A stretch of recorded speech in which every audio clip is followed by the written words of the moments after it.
Over the last year, I watched Dragon Ball Super, Naruto Shippuden, and Hunter x Hunter. After the glory that was Hunter x Hunter, I thought I was all animed out for a while. But you know, after a week I needed a little fix, and I thought I'd check out the anime that I've always heard about but never seen, One Piece.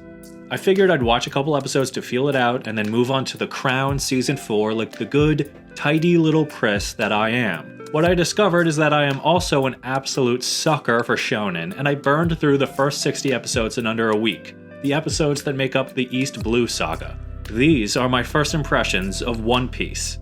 So, little background on why I've waited this long to even consider watching One Piece. I know it's one of the longest running manga in the world, just hitting chapter 1000 at the start of 2021 after beginning its weekly publication back in 1997. Therefore, it is also one of the longest ongoing anime, currently at episode 961 at the time I'm recording this. To say One Piece is a gargantuan behemoth to try and take on might still be an understatement. I did not want to watch it. I promise you that I did not want to get into it. In my mind, I knew that if I started One Piece, it would be a commitment I wasn't sure I'd have time to follow through on. So I clicked play anyway, and here I am, baby. One Piece did get off to a rocky start with its first episode. I'm not gonna lie that I have no love in my heart for this Kobe character, through which we are first introduced to the main character. Maybe it's his English voice actor, yes, I am watching the Funimation dub, but the character grades on my patience. However, the introduction of Monkey D. Luffy, the series protagonist, begins with him cartoonishly trapped in a barrel, and then without flinching demonstrates his personality and abilities to a point that kept me invested enough to continue into the next episode. And thank God I did, because once episode 1 is over and done with, the show really gets moving. Monkey D. Luffy is a 15-year-old kid with the most devil-may-care attitude I've seen from a shonen protagonist's introduction. To say he's a free spirit would be an understatement. This guy just loves life and treats everything as an adventure. His goal is to be king of the pirates, something that you will never be able to forget because he ends up telling everyone he ever meets that at some point. What does it mean to be king of the pirates? Well, every episode starts with this intro, and I figure I'll just play it for you now because I can't do it justice. Copyright be damned. Wealth, fame, power. Gold Roger, the king of the pirates, attained this and everything else the world had to offer, and his dying words drove countless souls to the seas. You want my treasure? You can have it. I left everything I gathered together in one place. Now you just have to find it. These words lured men to the Grand Line in pursuit of dreams greater than they'd ever dared to imagine. This is the time known as the Great Pirate Era. That is the setup we get for One Piece. At this point in the anime, we only know so much about the previous King of the Pirates and that we are currently in the Great Pirate Era, where pirates are all heading towards the mysterious sea called the Grand Line in search of his treasure, the One Piece, in order to declare themselves the new King of the Pirates. But our hero starts out his journey on this dinghy, recruiting whoever he comes across that he deems worthy to join his pirate crew. From the get-go, you have to admire Luffy's tenacity and dedication to his dream, despite how hopeless and insurmountable every other character deems it. That's a really simplified version of the setup. I'm terrible at summarizing characters with that X factor like Luffy. It's really difficult to describe them to someone who hasn't seen them in action, but just trust me, he's a stand-up guy who you can root for despite being a bit airheaded. Actually, speaking of his airhead, Luffy also ate this mystical fruit when he was a kid called a devil fruit. This is an extremely rare fruit with different varieties which grant the eater of the fruit different abilities. Luffy ate the Gum Gum fruit, and now he's a rubber boy. This is extremely helpful in combat and also makes for great gags that utilize his stretchiness, making him visually more cartoony than the other characters, which adds to his charm. Whoa, so we're already this far into the video and I haven't even talked about anything but episode 1.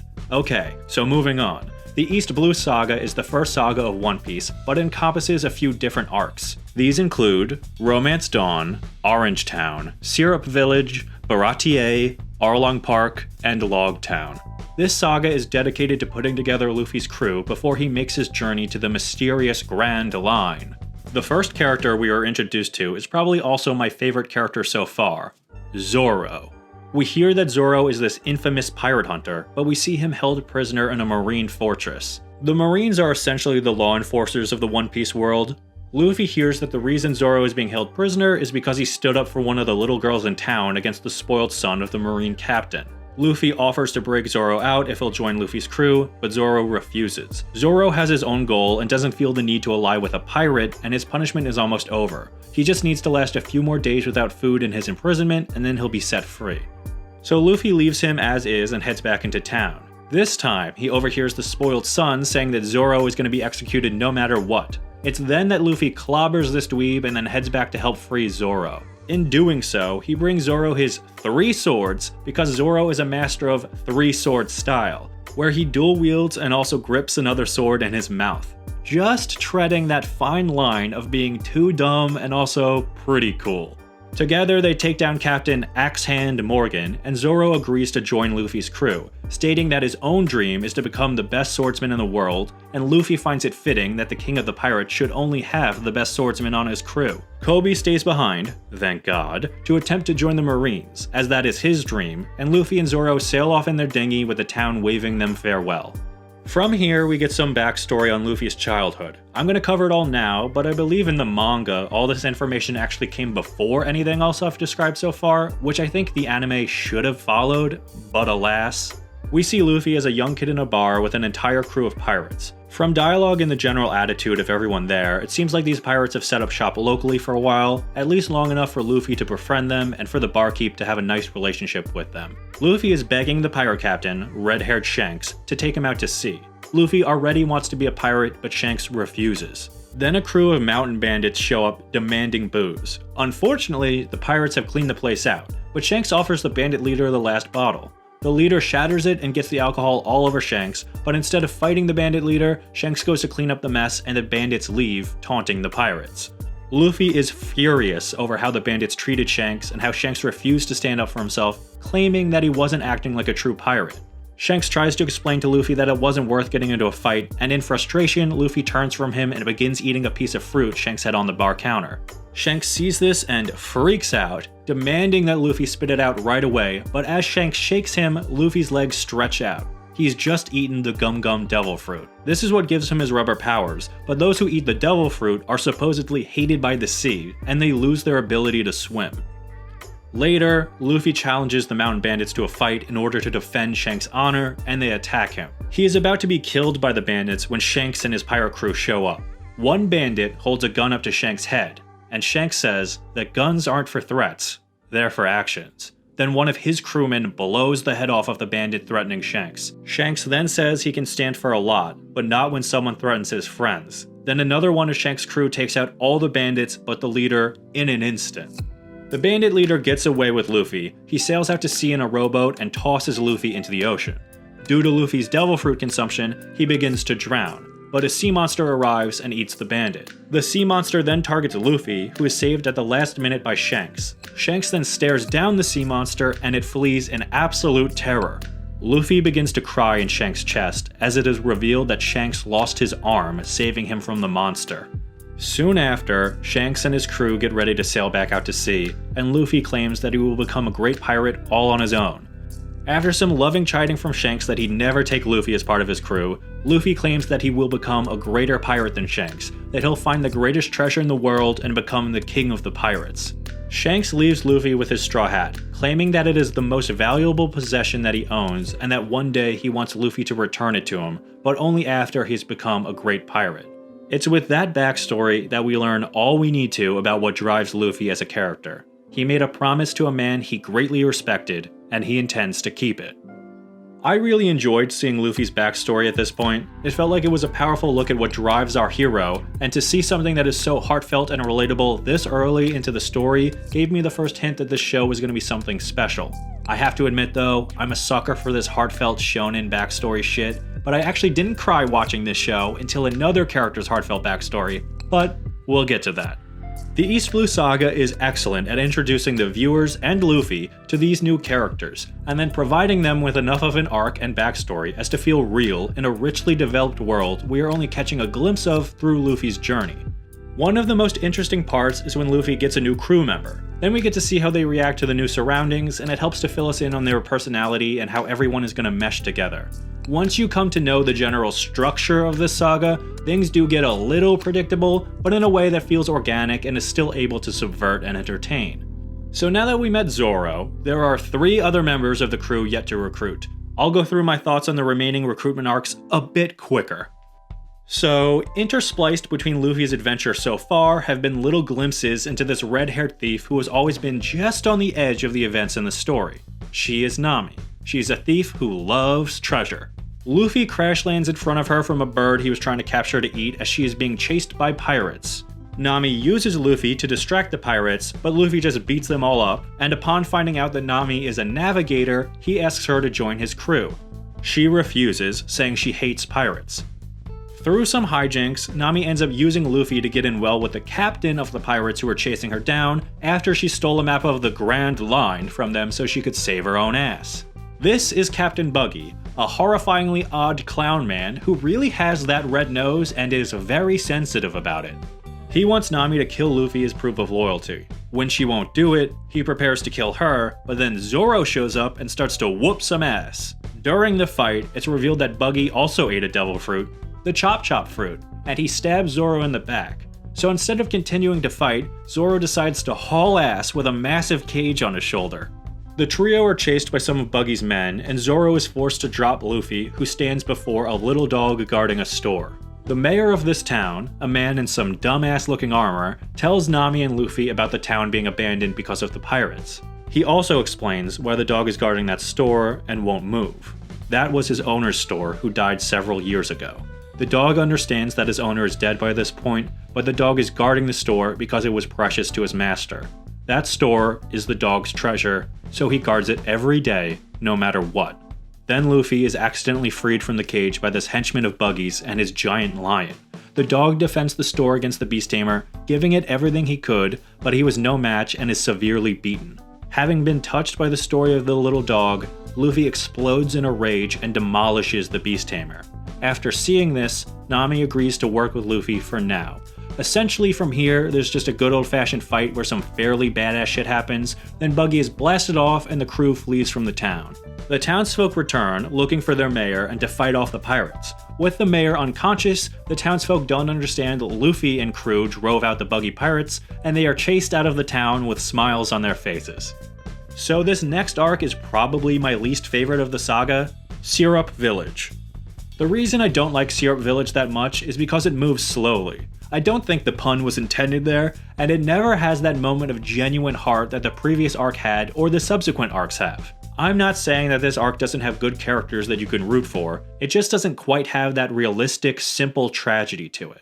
Again, that's not to say every arc has to have something sad happen in it, but I felt this arc was still attempting to tug on those heartstrings, but unsuccessfully. It made me worried that the new crew member introduced in this arc would wear on me, but actually I've come to like him quite a lot.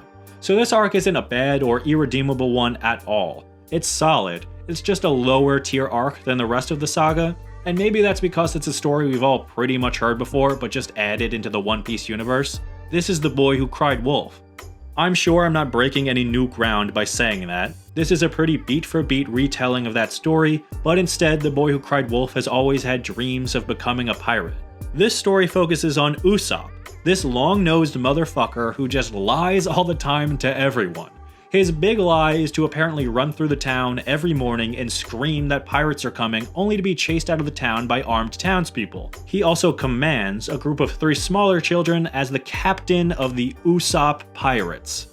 Luffy, Zoro, and Nami land on the island with Syrup Village on it because Luffy is hungry or something. I don't quite remember. But they show up and Usopp is threatening to keep them off the shore with his slingshot and a set he has rigged up to seem more intimidating.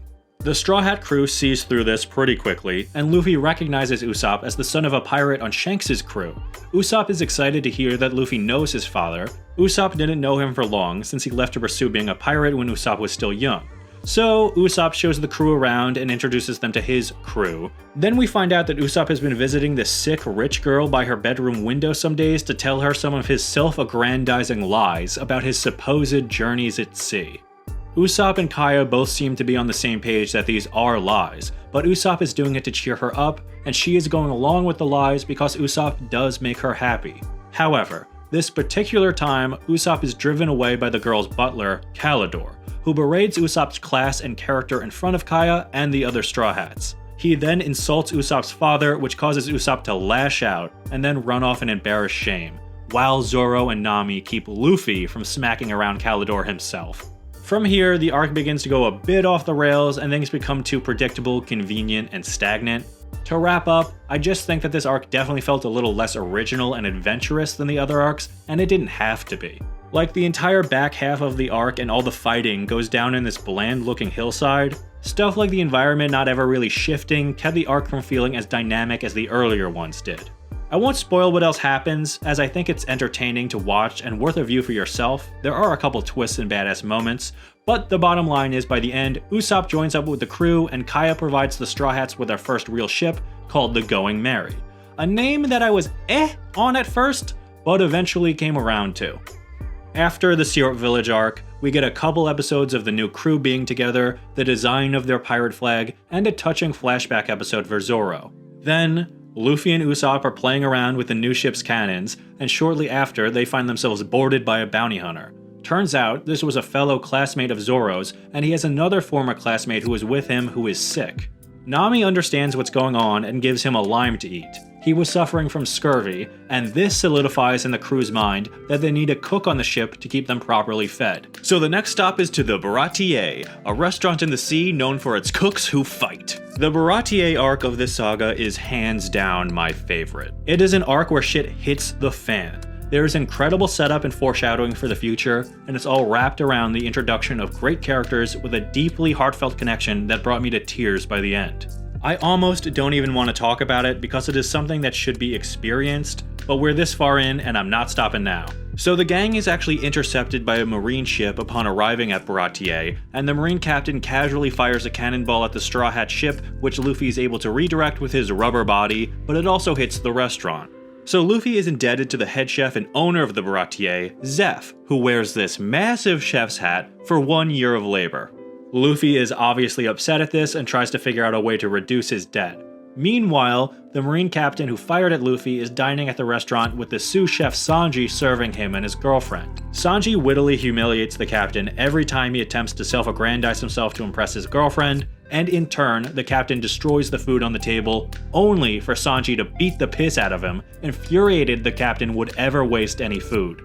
Long story short, Sanji is pretty much a dick to every one of his coworkers, and he and Zeph have a particularly strained relationship, despite there seeming to be some underlying kindredness between the two of them. While the Straw Hats are hanging around, suddenly a prisoner escapes from the marine captain's ship.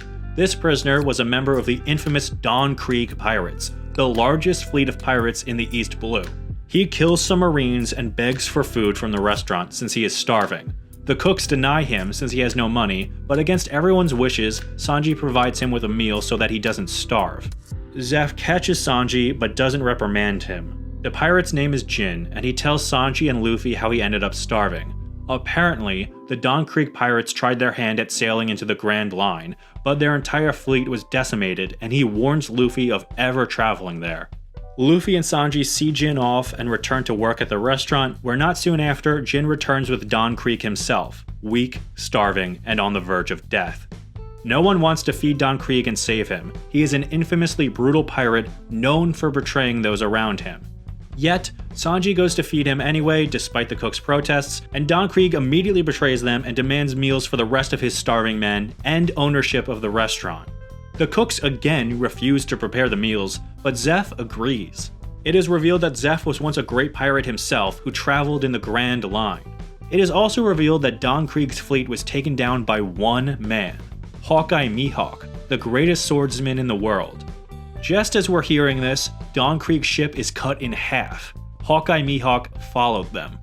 This introduces not just a surprising threat to the Krieg pirates, but to the entire restaurant, and just before Mihawk's arrival, Nami stole the Going Merry, setting sail on her own to an unknown destination, so our crew is trapped on the Baratie. Upon seeing Mihawk, Zoro immediately challenges him, ready to fulfill his promise of becoming the best swordsman in the world or die trying. That's what I love about this arc. Every single one of the crew gets something to do, except Usopp, but he was just introduced, he'll get his time soon. Zoro has great character development, Nami acts in a surprising way which builds dramatic tension for this arc and for the next arc, Sanji and Zeph's entire history and relationship is fleshed out for the viewer to the point where you fully understand who they are as people by the end of the arc, and both the Krieg pirates and the arrival of Hawkeye Mihawk offer glimpses into what insane levels of danger and unbearable power lay in wait for Luffy in the Grand Line on his quest to become King of the Pirates. I won't go into any further detail, but just know that by the end of this arc, Sanji has joined the crew as the ship's chef. He's eager to go to the Grand Line himself to discover a mythical sea called the All Blue, where fish from all 4 of the world's oceans are said to inhabit. There are 2 more arcs in this saga. The next one, Arlong Park, focuses on Nami and her character and backstory really gets fleshed out, and the final one, Logtown, is a small stop before finally entering the Grand Line. Both of those arcs are more than solid, but the Baratie A arc is the one that I think you need to get through if you are attempting to begin to watch this show. It establishes the core crew going forward, and it ends at episode 30. I know that 30 episodes seems like a long time to give a show. A number of shows don't even make it to 30 episodes. But in the grand scheme of things, the first 30 episodes is a little more than 3% of the entire show thus far. Who knows what the percentage will be by the time the show inevitably concludes. More realistically, maybe episode 6 is a good gauge for your personal taste, as the first episodes are a bit slow, but I think if you genuinely want to give One Piece a shot, then you have to brace yourself for 30, 22-minute episodes in order to make up your mind on whether or not the show is for you. If you're on the fence and you get through episode 30 and you still aren't sure, then from my limited experience, I'd say that the show probably isn't for you, but at least you made a true attempt to see what it had to offer. Before finishing up this already way too long video, I do want to touch on a theme that was the connective tissue for a lot of the characters in this early saga, and that is personal treasure. It wouldn't be a pirate story without treasure, and I thought the character of Nami inhabited that treasure-obsessed role in a fun 2D way, and I thought that was really going to be the extent of it. However, each character in One Piece is either directly stated to have their own personal treasure, or it is heavily alluded to, and very rarely is it something of value to anyone else. Luffy's straw hat given to him by Shanks is his treasure. He will go out of his way to keep it on him at all times. Zoro's treasure is the sword of his rival. Even the little dog in Orange Town had his own personal treasure to protect. Giving these characters something that they have a deep emotional connection to and referring to it as treasure in a story about pirates is something that I really appreciate. It lets the audience know in an easy to understand and thematically apt vocabulary what drives these characters, and it deepens what a pirate actually is in One Piece. Arguably, the theme of the East Blue Saga is what makes a pirate a pirate. Luffy seems to have his own idea, which conflicts with many others who view pirates as the cold-blooded murderers the Straw Hats run into time after time. Having the main crew of pirates not outwardly focused on raiding and pillaging like the more standard pirate, and instead referring to their personal belongings of deep sentimental meaning as treasure, rounds out the characters and keeps them from becoming as 2D as some of the others. This theme of personal treasure only continues into the next arc of the series, and I can imagine it will be a reoccurring one throughout the next sagas as the Straw Hats run into more people on their adventure through the Grand Line. Overall, the East Blue Saga is an extremely well fleshed out introduction to the show. It takes the time to establish its characters, flesh out their backstories and personality, and build out what seems like a massive world. Whereas other shows might be more inclined to rush through a character building section like this and get to the more exciting features of the world alluded to throughout, this story takes its time to make you care about all these characters before ever arriving at the start of their real journey, which of course, is the Grand Line. The pacing never feels slow either. The story constantly is engaging with either its comedy, action, heart, or sense of adventure. More than any other shonen, it feels like you're spending as much time with the crew as they are with each other. From episode to episode, it's like you're living another day with this crew as they slowly continue their journey. So those are my first impressions of One Piece. I finally did it. I finally committed, and now I'm in. By the time I finished this script, I'm about halfway through the next saga, the Alabasta Saga. I'm not sure if I'm going to do another video for that though. If you are interested in seeing a follow-up video, let me know in the comments. If there's interest, I'd have no problem putting together another video.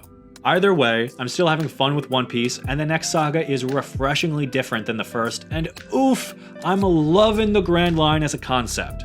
I highly recommend One Piece to anyone who dares make the commitment. Are there any other shows you're interested in seeing my first impressions on? You can let me know that in the comments as well. While you're down there, please consider smashing that like button or checking out some of these other videos on the screen now. Thank you for taking the time to watch this video. I really appreciate it. And until next time, I'll shut up.